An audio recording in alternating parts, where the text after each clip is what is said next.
ሰላም ውድ የሽኮል ሚዲያ ተከታታዮቻችን በጌታ በኢየሱስ ክርስቶስ ስም እንደምን ከርማችኋል?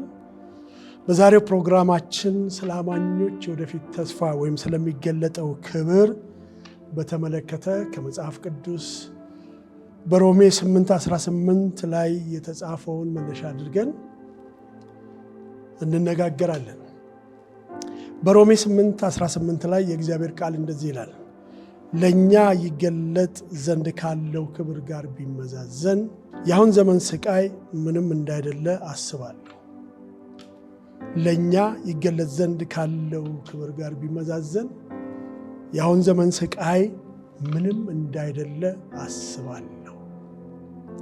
በሌላ ስፍራም በሁለተኛ ቆሮንቶስ ምዕራፍ 4 ቁጥር 17-18 ላይ እንደዚህ የሚል ቃል አለ፣ የማይታየውን እንጂ የሚታየውን ባንመለከት ቀላል የሆነው የጊዜው መከራችን የክብርን የዘላለም ብዛት ከሁሉ መጠን ይልቅ ያደርግልናልና። የሚታየው የጊዜው ነውና የማይታየው ግን የዘላለም ነው። በእነዚህ ሁለት የመጽሐፍ ቅዱስ ክፍሎች ጋር ስንመለከት ሊመጣ ካለው ክብር ጋር አሁን ያለው በዘመኑ ያለው ስቃይ እያለፍንበት ያለው ስቃይ ሲመዛዘን ምንም አይደለም፣ በጣም ትንሽ ነው። መከራው ምንም ያህል ትልቅ ቢሆን ከሚመጣው ዘመን ክብር ጋር ሲታይ ግን በጣም ቀላል ነው ይላል። በሁለተኛ ቆሮንቶስ ላይም ቀላል የሆነው የጊዜው መከራ የክብርን የዘላለም ብዛት ከሁሉ መጠን ይልቅ ያደርጋልና ይላል። እንዴት ነው አሁን ያለፍንበት ወይም ደግሞ እያለፍንበት ያለው የጊዜው መከራችን ቀላል ነው የሚባለው? ይህንን ጥያቄ ልንጠይቅ እንችላለን። ብንጠይቅም ትክክል ነው። ብዙዎቻችን ያሁኑን እንጂ ገና ያላየሁትን ላም አለኝ በሰማይ የሚለውን አይነት ተስፋ ማየት አንፈልግም። የሚታየን የጊዜው ችግር እንጂ የሚታየን አሁን እያለፍንበት ያለው ችግር እንጂ እሱን ማዳመጥ እንጂ የማይታየውን የዘላለም ተስፋን ማሰብ አንፈልግም። ዳገት ነው የሚሆንብን። ምረጡ ብንባል ከነገ ተበድሮ ዛሬን መጨነቅ እንጂ ዘላለምን አስቦ ከነገ ተበድሮ ዛሬ መደሰትን አናስበውም። እሱ እንደሚቻልም አናስብም። መጽሐፍ ቅዱስ ግን በሮሜ ምዕራፍ 12 ላይ እናንተ አሁን ላይ ሆናችሁ በተስፋ ደስ ይበላችሁ። ተስፋው ገና የሚመጣ ተስፋ ነው። በተስፋ ደስ ይበላችሁ። ግን እስከዛው ድረስ እንዴት ነው? በመከራ ታገሱ። እንዴት አድርገን? በጸሎት በመጽናት ይለናል። ይህንን ብዙ ጊዜ በአንደበታችን እንናገራለን፣ በጆሮአችንም እንሰማለን። ግን በሕይወት ለመኖር በጣም የሚከብደን ዳገት የሆነ ነገር ነው። የተጻፈው ሕይወት እንዲሆንልን እንዲበዛልንም ጭምር እንደሆነ አናስተውልም። ዛሬ ብዙ ሰዎች በፍርሃቱ ውስጥ በጭንቀቱ ውስጥ አሉ። በኢኮኖሚ ጫና ውስጥ፣ በህመሙ ውስጥ፣ በስደት ውስጥ፣ በቤተሰብ ችግር ውስጥ፣ ባለመረጋጋት ውስጥ፣ ስራ በማጣት ውስጥ፣ በመንፈሳዊ ድካም ውስጥም እየኖሩ ነው። ዘመኑ በጣም አስጨናቂ ነው። የምንሰማው የምናየው ልንሸከመው ከምንችለው በላይ ይመስላል። ዜናው የሚያስፈራ ነው። የህይወት ጫና የከበደበት ዘመን ነው። ደግሞ በእግዚአብሔር ቤትም መንፈሳዊ ስራ እንኳን እንስራ ብንል ስቃይና መከራ ስደትም የበዛበት ዘመን ነው። ነገር ግን አንድ ነገር ማሰብ አለብን። የአማኞች ህይወት በሚታየው ሁኔታ ላይ የተመሰረተ ሳይሆን በእግዚአብሔር ተስፋ ላይ የተመሰረተ ሊሆን ይገባዋል። እግዚአብሔር በገባልን ተስፋ ላይ እንጂ የጊዜውን መከራና ስቃይ ተመልክተን ልንኖር አንችልም። አማኝ የሆነ ሁኔታውን የሚያይ ቢሆንም በሁኔታው ግን ሊገዛ ወይም ሁኔታዎች በቁጥጥራቸው ስር ሊያደርጉት አይገባም። ምክንያቱም ችግሩን በትክክል ያውቀዋል። ግን ደግሞ አማኝ የሆነ ከዚህ ከችግር በኋላ ያለ ተስፋ፣ እግዚአብሔር የገባልን ተስፋ እንዳለ ሊያስብ ይገባዋል። ተስፋችንን ልንጥል አያስፈልግም። እንባ ሊኖር ይችላል፣ ግን ውስጡ መጨረሻ የለሽ ተስፋ አለ። ስቃይ ሊኖር ይችላል፣ ግን በውስጡ ቀጥሎ የሚመጣ መጨረሻ የሌለው የማያልቅ ተስፋ አለ። ይሄ የአማኞች ተስፋ ምንድን ነው? ምን አይነት ተስፋ ቢኖር ነው የአሁኑን ዘመን ስቃይ እየቀመስን ያለነውን ስቃይ ያለፍንበት ያለውን መከራ ችግሩን እያየን እንዴት ነው ይሄንን ይመጣል ያለው ተስፋ የአሁኑን ዘመን ስቃይ ቀላል የሚያደርገው? የአማኞች ተስፋ ምንድን ነው? በክርስቶስ ኢየሱስ ያመኑ ክርስቲያኖች ተስፋ ምንድን ነው? ይሄ ተስፋ ባዶ ምኞት አይደለም። ምናልባት ሊሆን ይችላል የሚል በአስተሳሰብ ላይ ወይም በፍላጎት ላይ የተመሰረተ አይደለም። የአማኞች ተስፋ እውነት በሆነው በማይሻረው በእግዚአብሔር ቃል ላይ በክርስቶስ ሞትና ትንሣኤ በእግዚአብሔር ታማኝነት ላይ የተመሰረተ የተረጋገጠ ደግሞ ሕያው ተስፋ ነው። እግዚአብሔር እኛን አስቦ ወለደን። ስንወለድ ታስበን የተወለድ ነው። በያዕቆብ 1:18 ላይ እንደዚህ የሚል ቃል አለ። ለፍጥረቱ የበኩራት ዓይን እንድንሆን በእውነት ቃል አስቦ ወለደን። ዝም ብሎ ወፍ ዘራሽ አይደለንም፣ ታስቦ ተወለድን ይላል። ይህንን በአንደኛ ጴጥሮስ ምዕራፍ 1 ከቁጥር 3 እስከ 5 ሐዋርያው ጴጥሮስ እንደዚህ ይለናል። ኢየሱስ ክርስቶስ ከሙታን በመነሳቱ ለሕያው ተስፋና ለማይጠፋ እድፈት ለሌለበት ለማያልፍም ርስት እንደ ምሕረቱ ብዛት ሁለተኛ የወለደን ይላል። ሁለተኛ የወለደን ያዕቆብ አስቦ የወለደን ይላል። ደግሞ እንደ ምሕረቱ ብዛት ሁለተኛ የወለደን የጌታችን የኢየሱስ ክርስቶስ አምላክና አባት ይባረክ። ይህም ደግሞ በመጨረሻ ዘመን ይገለጥ ዘንድ ለተዘጋጀ መዳን በእምነት በእግዚአብሔር ኃይል ለተጠበቃችሁ ለእናንተ በሰማይ ቀርቶላችኋል። የአማኞች ተስፋ በእግዚአብሔር ቃል ላይ የተመሰረተ ነው። በክርስቶስ ሞትና ትንሣኤ በእግዚአብሔር ታማኝነት ላይ ሊፈጸም የማይችል ሳይሆን ሊፈጸም የሚችል የእግዚአብሔር ተስፋ አለን።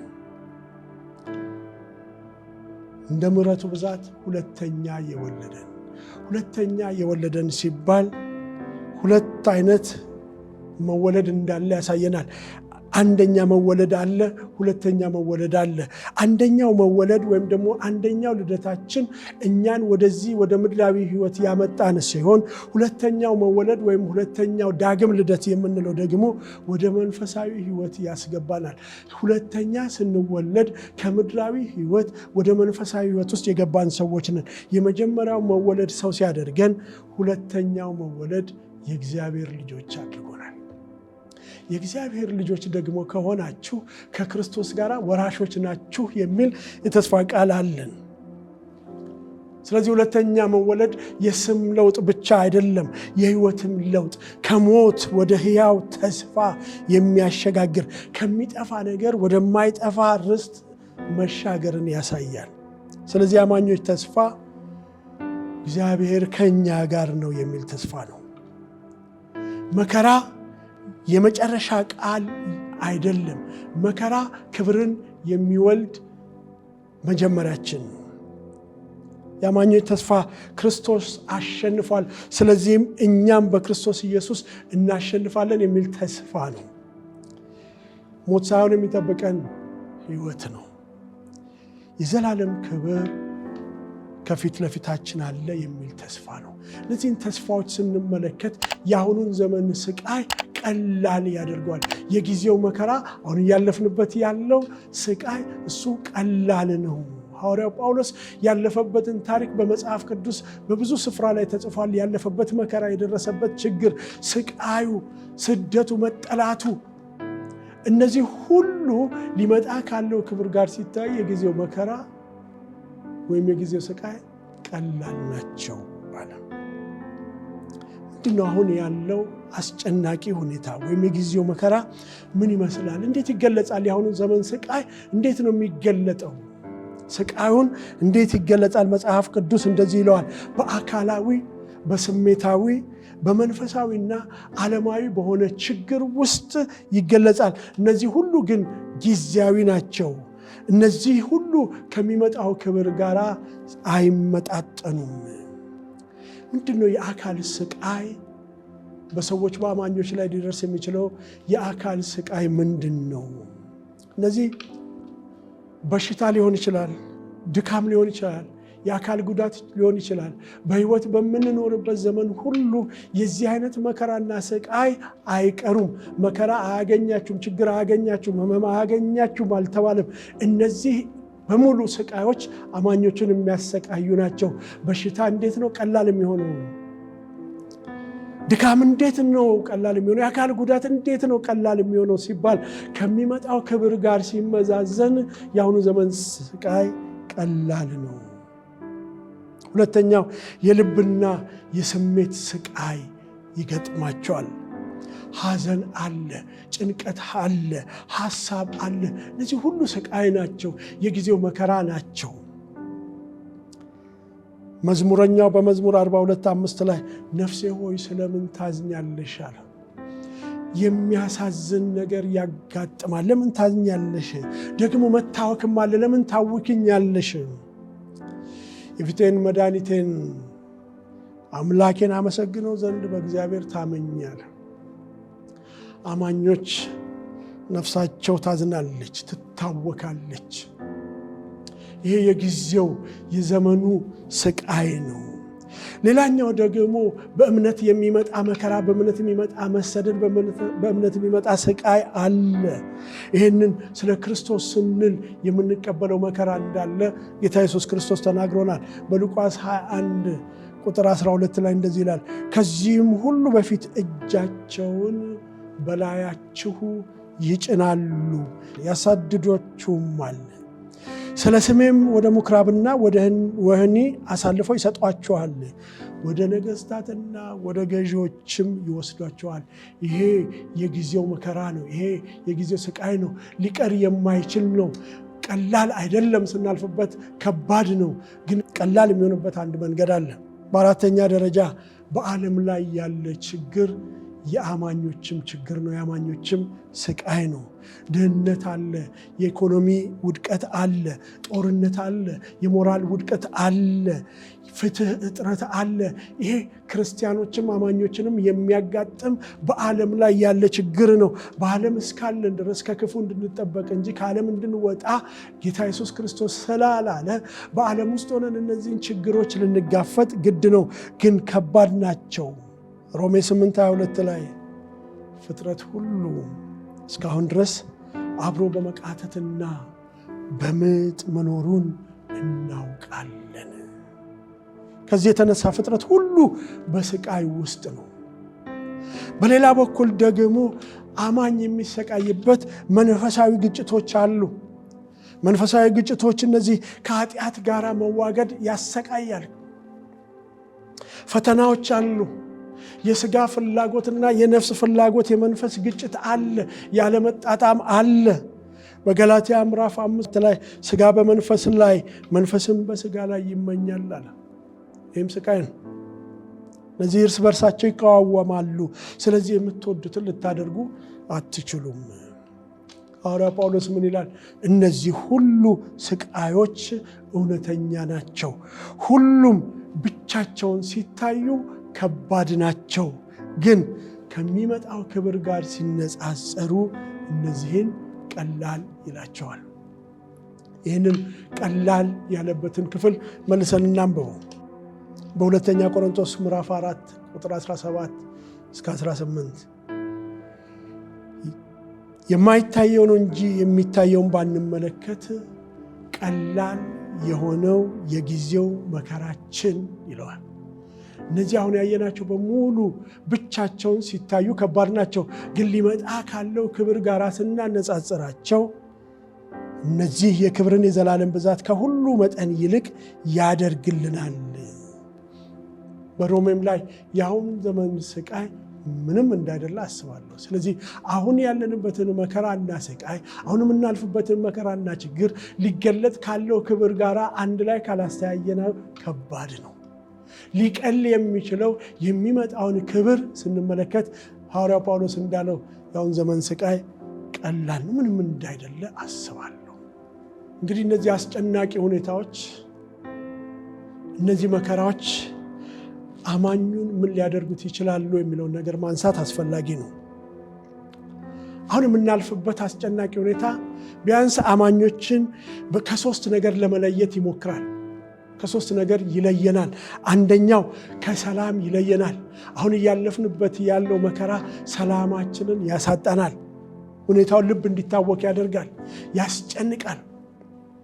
ከጭንቀት የተነሳ ነገ ምን ይሆናለሁ፣ ነገ ምን እበላለሁ፣ ነገ ምን እለብሳለሁ፣ ነገ እንዴት እሄዳለሁ፣ ማንስ ይረዳኛል የሚል ሐሳብ እያመጣ ሰላማችንን ሊያጎል ይፈልጋል። ነገር ግን ጌታ ኢየሱስ ክርስቶስ እንዲህ አለ፣ ሰላሜን እተውላችኋለሁ፣ ሰላሜን እሰጣችኋለሁ። የሚሰጣችሁ ሰላም ዓለም እንደሚሰጠው ሰላም አይደለም። ሁለተኛ፣ እነዚህ ስቃዮች አማኙን አሁን ሊደሰቱ ከሚገባቸው ደስታ ውስጥ ያርቃቸዋል። አስጨናቂ ሁኔታ ፊትን ብቻ አያጨማድድም፣ መንፈስንም ያደክማል፣ ተስፋ ያስቆርጣል። ግን የአማኞች ደስታ ከውጭ ሁኔታ አይመጣም፣ ከጌታ ግን ይመጣል። ምን አለ? በጌታ ሁል ጊዜ ደስ ይበላችሁ። ሁል ጊዜ ሲል በመከራ ውስጥ የምናልፍባቸውንም በስቃይ ውስጥ የምናልፍባቸውንም ጊዜያቶች እነዚህን ሁሉ ያጠቃልላል። በጌታ ግን ደስ ይበላችሁ። የሚያስጨንቅ ነገር አለ፣ አዎ። የሚያስፈራ ነገር አለ፣ አዎ። ህመም አለ፣ አዎ። ማጣት አለ፣ አዎ። ድህነት አለ፣ አዎ። ጦርነት አለ፣ አዎ። ግን ሊመጣ ካለው ክብር ጋር ሲነጻጸር ይሄውን ዘመን ስቃይ ቀላል ነው። ስለዚህ ከደስታቸው ሊያርቅ ይፈልጋል። በሶስተኛ ደረጃ ላይ ደግሞ አንዳንድ ጊዜ ከዓላማችንም ሊያስወጣን ይችላል። አንዳንድ መከራ የህይወትን ትርጉም እንድንረሳ ያደርገናል። ለምን እኖራለሁ? ለምን ተወለድኩ? ለምን ተፈጠርኩ? ለምን በጌታ ቤት እመላለሳለሁ እንድንል ያደርጋል። ነገር ግን አማኝ እስከ መጨረሻ ለመከራ አልተፈጠረም፣ ግን ለክብር ተጠርቷል። ለሽንፈት አልተጠራም፣ ግን ለምስክርነት ተጠርቷል። ስለዚህ የሚመጣ ክብር አለ። ከዚህ ክብር ጋር ሲነጻጸር እነዚህ ያለፍንባቸው ያለናቸው ስቃዮች፣ በቃላችን ሸምድደን መናገር የምንችላቸው የችግር አይነቶች ሊመጣ ካለው ክብር ጋር ስታነጻጽረው ቀላል የሚሆነው እንጂ ብቻቸውን ሲታዩ ከባዶች ናቸው። የሚመጣው ክብር ምንድን ነው? የሚመጣው ክብር ምንድን ነው? እንደ አማኝ ይህንን ተስፋ ጨብጠን ካልያዘን፣ የሚመጣው ክብር ምን እንደሆነ ካላወቅን፣ የአሁን ዘመን ስቃይ ወደሚቀጥለው ክብር የምንሻገርበት ሳይሆን እዛው የምንቀርበት ነው የሚሆነው። ምንድን ነው የምንጠብቀውን ነገር ተስፋችንን ካላወቅን ልንጠብቅ ስለማንችል የሚመጣው ክብር ምንድን ነው? አስበነው እናውቃለን? የጊዜው መከራ ቀላል ነው። እንዴት ነው ቀላል የሚሆነው? አዎ ሊመጣ ካለው ክብር ጋር ስታመዛዝነው ነው ቀላል የሚሆነው። ይሄም ያለፋል ማለት የምትችለው የምትጠብቀው ነገር ሲኖር ነው። የምንጠብቀው ነገር ከሌለ አሁን እያለፍንበት ያለው ስቃይ መንገድ ያስቀረናል። ምንድነው ይሄ የሚመጣው ክብር? የሚመጣው ክብር በጥቅል ስንመለከተው ከስቃይ ከጊዜያዊ ስቃይ ወደ ዘላለም ደስታ የሚለውጥ ነው። ለዚህ ነው በተስፋ ደስ ይበላችሁ። ከነገ ተበድሮ ከመጨነቅ ይልቅ ከነገ ተበድሮ ደስ ይበላችሁ፣ በተስፋ ደስ ይበላችሁ። መከራው እሱን ታገሱት። እንዴት? በጸሎት ጽኑ። ስለዚህ ዛሬን ሳንደሰት ማለፍ የለብንም። ይሄ የሚመጣው ክብር በራእይ 21 ቁጥር 4 ላይ እንደዚህ የሚል ቃል አለ። እንባዎችን ሁሉ ከዓይኖቻቸው ያበሳል። ሞትም ከእንግዲህ ወዲህ አይሆንም። ሐዘንም ቢሆን ጩኸት ወይም ስቃይ ከእንግዲህ ወዲህ አይሆንም፣ የቀደመው ስርዓት አልፏልና ብሎ ሲናገር ሰማው። እነዚህ ቅድም የአማኝ ስቃዮች ወይም የአማኝ መከራዎች፣ አሁን እያለፍንበት ያለው መከራዎች፣ እንባ፣ ሐዘን፣ ጭንቀት፣ ህመም የተባሉት ነገሮች በሙሉ እነዚህ ራእይ ላይ እነዚህ ነገሮች ሁሉ እንደሚቀሩ፣ እንደውም ሞትም ከዚያ በኋላ አይኖርም፣ ሐዘንም ወይም ጩኸት ወይም ህመም አይኖርም። ስለዚህ ክርስቲያን ሁለት ነገሮች ውስጥ ያልፋል። አንደኛው አሁን የሚያልፍበት ስቃይ አለ። ሁለተኛ ወደፊት የሚጠብቀው ክብር አለ። ይሄ ስቃይ ሳይታለፍ ክብር አይመጣም። ክብር እንዳለ ደግሞ የምንጠብቅ ከሆነ ስቃዩ ቀላል ነው።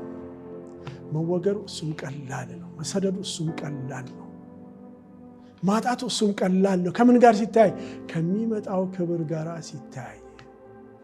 የሚመጣውን ክብር ተስፋ አድርጎ የማይጠብቅ ክርስቲያን የአሁኑን ዘመን ስቃይ ማለፍ አይችልም። የራሱን እርምጃ መውሰድ ይጀምራል። የአሁን ዘመን ስቃይ ከሚመጣው ክብር ጋር አይመዛዘንም። እንግዲህ ይህ ክብር ምንድን ነው? እንዴት እንመልከተው? አንደኛው ክብር ከኃጢአት ሙሉ ለሙሉ ነፃ መውጣት ያለበት ዘመን አለ።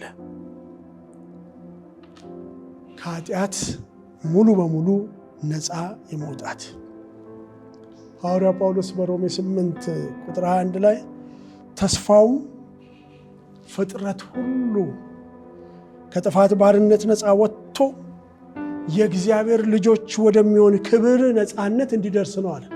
ይሄ ተስፋ ወደዛ መንገድ የሚወስድ ነው።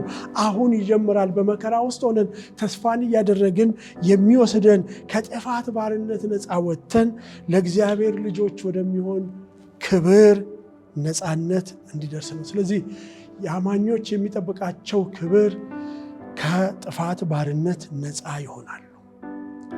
አሁን በምን እናልፋለን? አሁን በምን አይነት ስቃይ ውስጥ አለን? አሁን ከኃጢአት ጋር እንዋጋለን። አንድ ጊዜም እንወድቃለን። ስጋና መንፈስ እርስ በራሳቸው ይቃወማሉ። ነገር ግን ክብር በመጣ ጊዜ ኃጢአት አይኖርም፣ ፈተና አይኖርም፣ ሙሉ ቅድስና ይሆናል። ይሄንን ነው ፍጹም ነፃነት የሚጠብቀን ክብር አለ።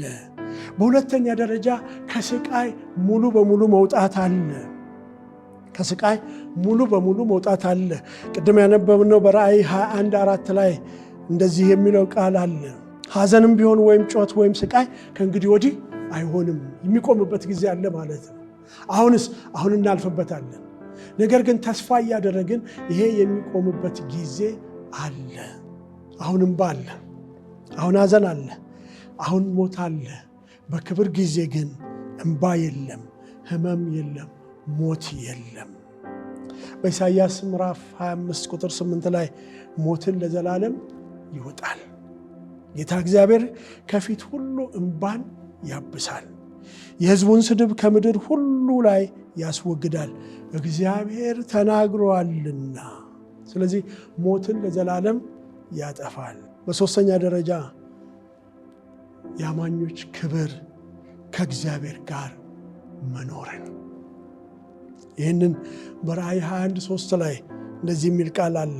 ታላቅ ድምፅ ከሰማይ እነሆ የእግዚአብሔር ድንኳን በሰዎች መካከል ነው፣ ከእነርሱም ጋር ያድራል፣ እነርሱም ሕዝቡ ይሆናሉ፣ እግዚአብሔርም እርሱ ራሱ ከእነርሱ ጋር ሆኖ አምላካቸው ይሆናልና እግዚአብሔር ከእነርሱ ጋር ይኖራል የሚል የተስፋ ቃል አለን። ጌታ ኢየሱስ ክርስቶስም በዮሐንስ ወንጌል ምዕራፍ 14 ቁጥር 3 ላይ ሄጄም ስፍራን ባዘጋጅላችሁ እኔ ባለሁበት እናንተ ደግሞ እንድትሆኑ ሁለተኛ እመጣለሁ፣ ወደ እኔም እወስዳችኋለሁ። ይሄ ሐዋርያው ጳውሎስ በአንደኛ ተሰሎንቄ ምዕራፍ 4 ቁጥር 17 ላይ ከዚያ በኋላ እኛ ሕያዋን ሆነን የምንቀረው ጌታን በአየር ላይ ለመቀበል ከእነርሱ ጋር በደመና እንነጠቃለን፣ እንዲሁም ሁል ጊዜ ከጌታ ጋር እንሆናለን። የአማኞች ትልቁ ክብር እግዚአብሔር ጋር መሆን ነው። ከጌታ ጋር መሆን ይሄ ትልቅ ክብር ነው። ግን ይሄ ወደዚህ ክብር ለመድረስ በመከራ ውስጥ በስቃይ ውስጥ ጸንቶ ማለፍን ይጠብቃል። አሁን ባለንበት ዘመን ስለ እግዚአብሔር እንናገራለን፣ አምነን እንናገራለን እንጂ አላየነውም። ክብሩ ሲገለጥ ግን ያን ጊዜ ፊት ለፊት እናየዋለን። አሁን በእምነት እንጂ በማየት አንመላለስም። ክብር በሚገለጥበት ጊዜ፣ የአማኞች ተስፋ በሚገለጥበት ጊዜ በአንደኛ ዮሐንስ ምዕራፍ 3 ቁጥር 2 ላይ ወዳጆች ሆይ አሁን የእግዚአብሔር ልጆች ነን፣ ምን እንደምንሆን ገና አልተገለጠም ይልና የአማኞች ክብር የሰውነት ለውጥን ያመጣል። ምን አለ? ግን ቢገለጥ እርሱ እንዳለ እናየዋለንና እርሱን እንድንመስል እናውቃለን። የአማኞች ክብር ከክብር ወደ ክብር ወደ ፍጹም ሙላት መለወጥ ነው። እንደርሱ እንሆናለን፣ እናየዋለን። ይሄ የሚጠብቀን ተስፋ ነው። እግዚአብሔርን ፊት ለፊት ማየት፣ ከእግዚአብሔር ጋር ለዘላለም አብሮ መኖር። በአራተኛ ደረጃ ላይ የአማኞች ክብር የምንጠብቀው ክብር ዘላለማዊ ደስታ አለ። የጊዜው መከራ ሊመጣ ካለው ክብር ጋር ሲመዛዘን ቀላል የሆነበት የዘላለም ደስታ በፊት ለፊታችን አለ። በመዝሙር ምዕራፍ 16 ቁጥር 10 እስከ 11 ላይ ነፍሴን በሲኦል አትተዋትምና ቅዱስህንም መበስበስን ያይ ዘንድ አትተውም። የሕይወትን መንገድ አሳየኸኝ፣ ከፊትህ ጋር ደስታን አጠገብከኝ። በቀኝህም የዘላለም ፍስሐ አለ፣ የዘላለም ደስታ አለ፣ የዘላለም ሰላም አለ፣ የዘላለም ረፍት አለ። በፊትህ ፍጹም ደስታ አለ። የዚህ ዓለም ደስታ ጊዜያዊ ነው፣ ያልፋል።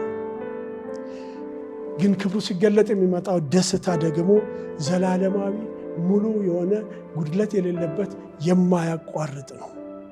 ይህንን መጽሐፍ ቅዱስ በትንቢተ ኢሳይያስ ምዕራፍ 35 ቁጥር 10 ላይ እግዚአብሔርም የተቤዣቸው ይመለሳሉ፣ እየዘመሩም ወደ ጽዮን ይመጣሉ፣ የዘላለም ደስታ በራሳቸው ላይ ይሆናል፣ ሐሴትንና ደስታን ያገኛሉ፣ ሐዘንና ትካዜም ይሸሻሉ። ይሄ ማለት ዘላለማዊ ደስታ ይኖራቸዋል። የአማኞች ክብር ይሄ ነው።